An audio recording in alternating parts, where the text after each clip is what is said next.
Where's she been?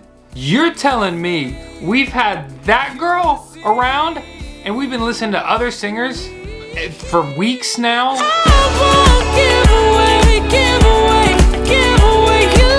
What's going on, everybody? This is Clark Beckham. I will be your host this evening. We've got Showstopper round. Let's go. First, we've got Leah Marlene, my favorite of the competition from the very beginning, and she continues to be my favorite. I was standing down, now I'm back again. When I roll the dice, everybody wins. She does on the guitar what Luke refers to as twinning. This is when you play the notes that you're singing. She is by far and away the most talented musician and singer combined on the show, and it's not even close. As far as musical talent goes, she's way at the top. Jay. Now you want me one more time. And who do you think you are? Running around leaving scars, collecting your jaw. Whoa! This is what I'm talking about. So his audition, he showed us that he has all of the runs in the whole world and was just a little out of control in my opinion. Then Hollywood Week, so far he had showed me that he can restrain because he wasn't doing any of those runs or any runs really at all. This one, he showed me that he can marry the two and does an amazing performance. I think the judges, this is what makes me mad. When Katie was telling him, you need to be more emotional, you need to do that, it was fake. It was fake critique to make him think, to make us think, oh, maybe he didn't make it. But he's still gonna take that critique in because you're talking to him. You're telling him what he needs to do better, even though we all know it's baloney. And he was amazing and he made it through. The judges, oh my gosh, on their fake bad news, they got me 3 times. I mean, how do they not get you when they literally say, you're going home? But not right now. We didn't put you in our top 24. You put you in your 24 top, you did. Make sure you like and subscribe and click the notification bell, depending on how much you are invested in these videos. Nicolina. The scars of your love remind me of us. They keep me thinking that we almost had it all. I thought she was a little too excited for this song. It kind of gave that out of breath feeling. She did better as she went on. The arrangement was pretty sick. There was a bass run that just crushed me. Vocally was good, but she missed a good bit. She makes it through. She's wonderful. She hasn't been as good as her audition for me, but everyone else dies for her. Next, we have this little competition between Emerson and Riley, and the Groove Crew members that were in the live chat watch party were pretty split. I think Riley's voice is more developed. She's really great. And Emerson, however, has like a higher ceiling. I think she's got more juice.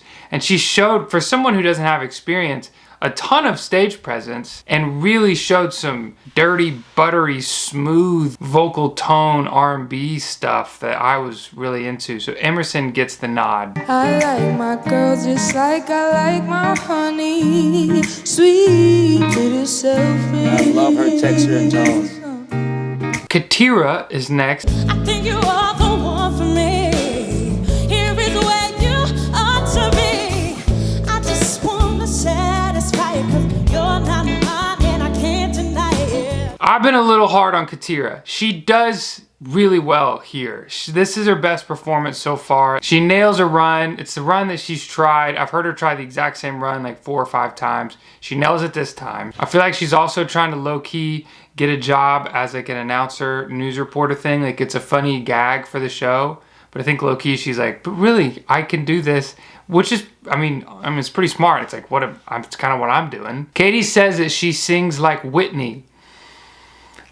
Define like. She sings songs and tries to sing like Whitney, like every R&B soul singer tries to sing like Whitney, but she made it sound like she sounds like Whitney. I'm not going there. As things are starting to open up, I want you to know that I'm doing house concerts. I've done like 3 or 4, and they're so much fun, so much more intimate, which is usually a code word for a small audience, but it legitimately is the true meaning of intimate. And it's a lot of fun. And if you want me to come do a house show for you, you can send an email to clarkbeckhambooking@gmail.com. Fritz is next. We just want love without the consequences. Oh, is it so wrong to want a name that suits the soul?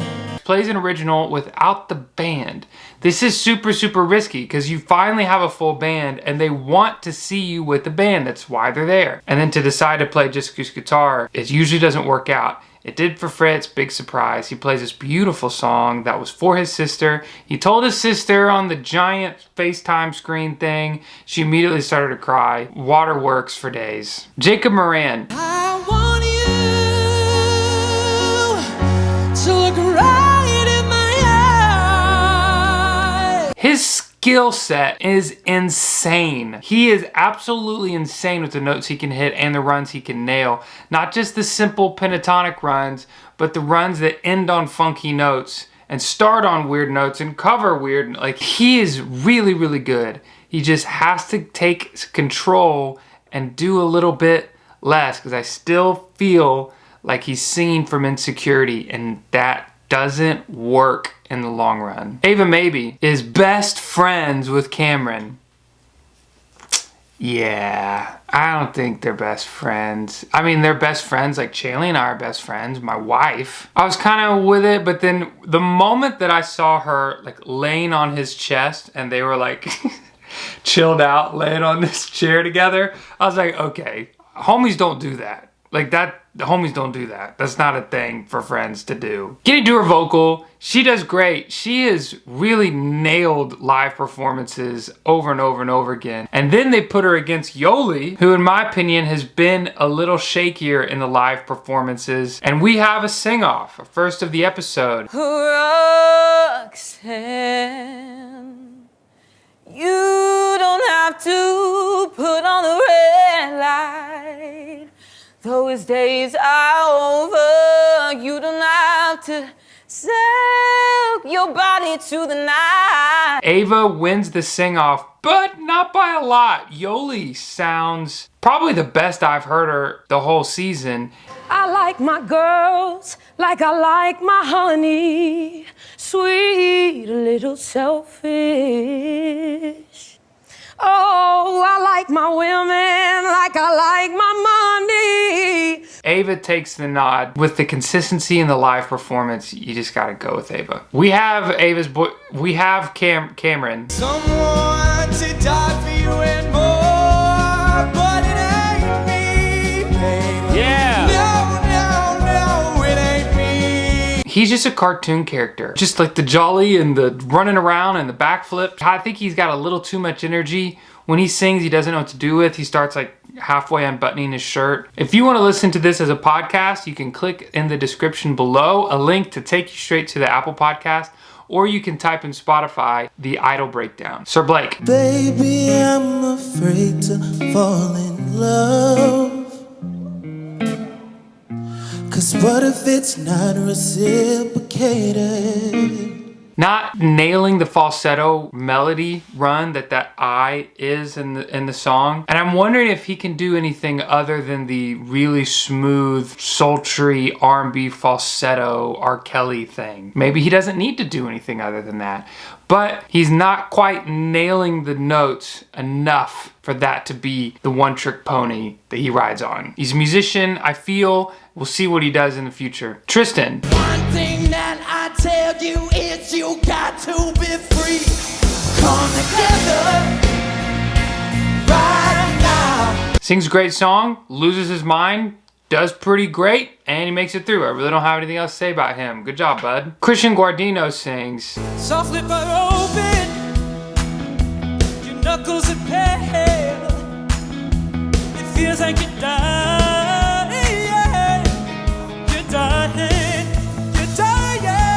I actually am not a fan of this song choice at all. It doesn't make sense to me. In the previous episode, I'd said How does he make every song sound soulful? Now, that's the soulfulest I've ever heard that song, but I didn't like it. He was flat on the belts that he was singing, which is the first time I've noticed that being a problem. Not a fan of this, but he is too good to let go. There's no way they were letting him go. He makes it to the top 24. If you want to become a member of the Groove Crew and take part in the watch party and in open Q&As that are coming up for members only, you can click the join button to the bottom right hand side of this video, or you can click the link in the description. Noah. All along it was a fever. There you go. A cold sweat, hot-headed believer. I think every single performance he's done since his audition, he started off weak and then gotten really strong really fast. He gets it on track and then he sounds great. But he's got to figure out how to handle that first line, and the judges mentioned that again. I loved his song choice. I thought that was brilliant. He's a good singer, and a good singer is a good singer, and when a good singer sings a good song, it sounds good. It's just that simple. Now we have Cadence.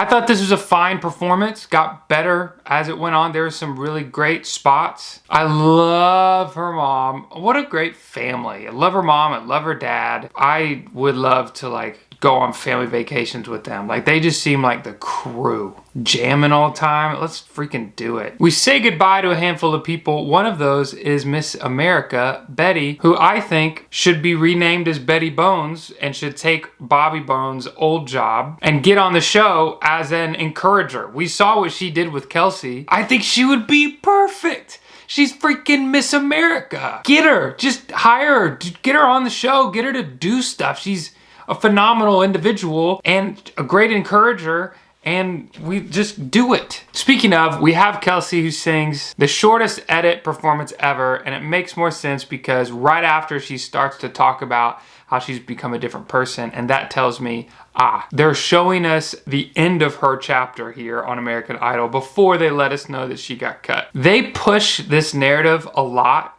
of a contestant who was shy, and then American Idol brought them out of their shell, and can be inspiring to all the other people who are shy in the world and are afraid to take the next step. But this one is the most authentic, effective, heartwarming example of this story I've ever seen. I genuinely believe her life has changed forever, and she has changed other people's lives who relate to her, who can't start before they're ready, and that's definitely what she did. I think it was handled really well. Good for her. Make sure you catch the premiere of these episodes. They're every Monday and Tuesday night at 7:30 Eastern, 6:30 Central. I'm there. Fritz is usually there, and we just kind of talk amongst each other as we watch the episode, and it's like watching a TV show. It's fun. Hunter Girl.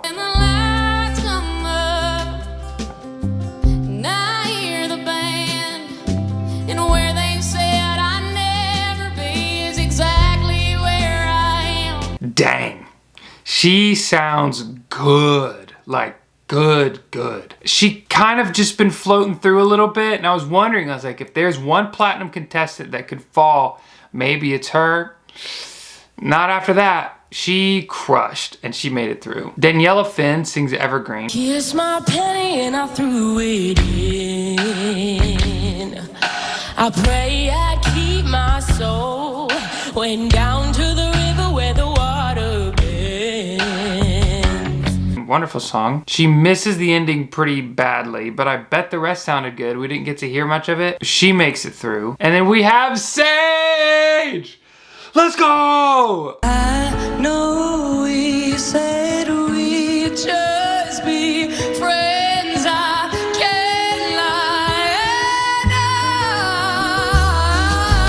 Oh, I thought Sage was a goner because we hadn't seen her at all. And here she comes and sings her showstopper and stops that show. I'm thinking, where has she been? She's crushing. She must have done horrible or forgot words on her duet or something, because I don't know how they didn't show her continuously, especially that she'd gotten in the top 24. I don't care. She's in. I'm so hype about that. Jordan sounds awesome. He shows that he's got some serious rasp on this Chris Stapleton song, along with the wide vowels style of soul and runs that he has already shown. Unfortunately, he doesn't make it here. Now, this is when it gets real for contestants. When they see the first monster singer not make it, up to that point, all the cuts are fairly clear. It's kind of obvious that, well, yeah, they're gonna go, and yeah, well, you know, it's only a matter of time. And now it's like, no one's safe. Someone in particular was very upset and very invested in Jordan, and it was her duet partner, Kennedy. Kennedy also talks about someone that friend zoned her, and I'm like,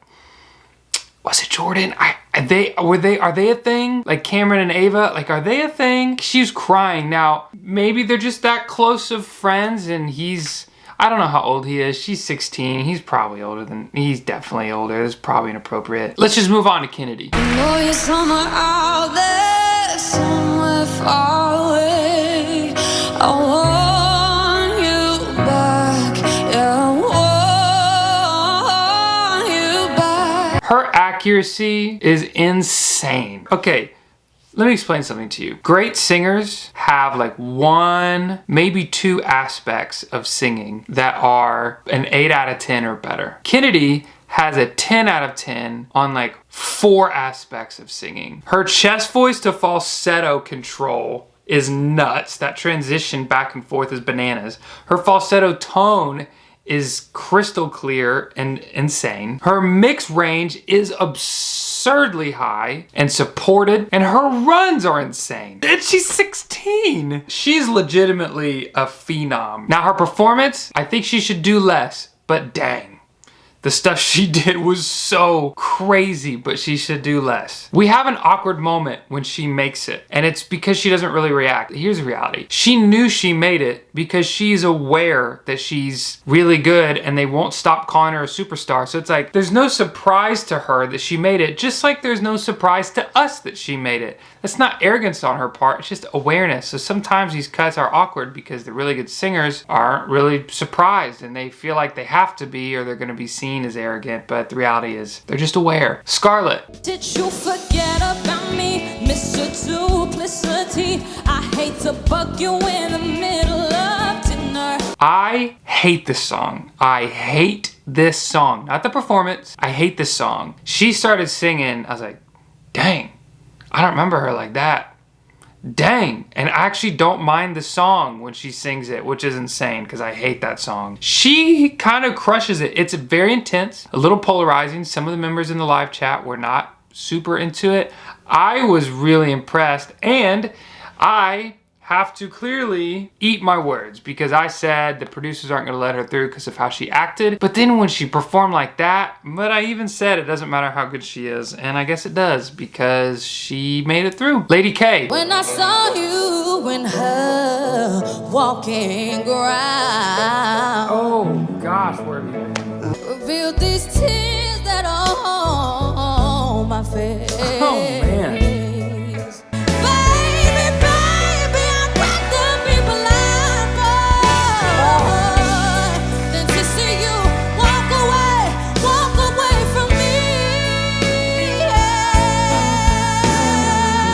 Where's she been? Where has she been? I thought she got cut because they weren't showing her. Then she comes in and she is a singer. You're telling me we've had that girl around and we've been listening to other singers for weeks now going, oh yeah, it's great. Yeah, she's good. When we've had a bona fide diva monster singer, did she forget all of her words in duet? Was she sick for genre challenge? Like, where has she been? Lastly, we have a country boy sing-off between Dan and Dakota. Everybody's talking about heaven like they just can't wait to go. Saying how it's gonna be so good, so beautiful. What are you listening to? Is it a cover band or some college town bar where it's na-na-nas and air guitars? Or is it Dan's performance in the Showstopper round, I thought sounded like a guy that was just at a karaoke bar with a live band. He has a tendency of rushing. That means when you're singing in front of the beat instead of laying back on it. It happens when you get excited. But Dakota hasn't really shown us anything. So they won one of them. They do a sing-off. Dan wins the sing-off. They go, who wants to go first? Dan looks to Dakota, would you like to go first? Because obviously you want to go second. Dakota was like, yeah, I'll go first. That's fine, that's fine. And then Dan came in and beat him. Just straight out beat him. Then we have a special announcement. Okay, is this a big twist? We are taking our top 24 to Disney's Outlaw. No one cares. My winners and losers of the week. My winner is Lady K. We've all been missing her, not knowing where she's been, and she came and she crushed, and now there's no hiding her because you gotta show everybody and America votes. My loser is the crowd for Showstoppers. They look so awkward. They were just standing there with masks, not moving. Just now, who knows? Maybe they were smiling. I couldn't tell because they were wearing masks, but they looked very stoic. Time for my favorite segment, conspiracy theories. Conspiracy theory number 1. This is from Amel Emilo. Do the program directors not want a Canadian to win the top prize? Clearly not, because Nicolina is the most pushed contestant of the whole show, and she's from Canada. I thought they wouldn't even allow you in if you weren't an American, since it's called American Idol, but that's fine. That's fine. Is it fine? Maybe I'm not, maybe it's not fine for me, because I'm like, America, you know what I mean? America. But they clearly have no problem with it. Viewer question this week comes from Chris Brum Sings. Which winner of all the seasons do you think is the most underrated? Great question. I'm gonna say Trent Harmon. He was the season after me, and he has a song out that's called You Got 'Em All. Oh my gosh, I'm just gonna play it. 'Cause I'm still waiting on life to begin again. Still waiting on love to give a second chance, to stop me and steal my breath the way you did. Thanks so much for watching, and I will see you guys next week. Give 'em all.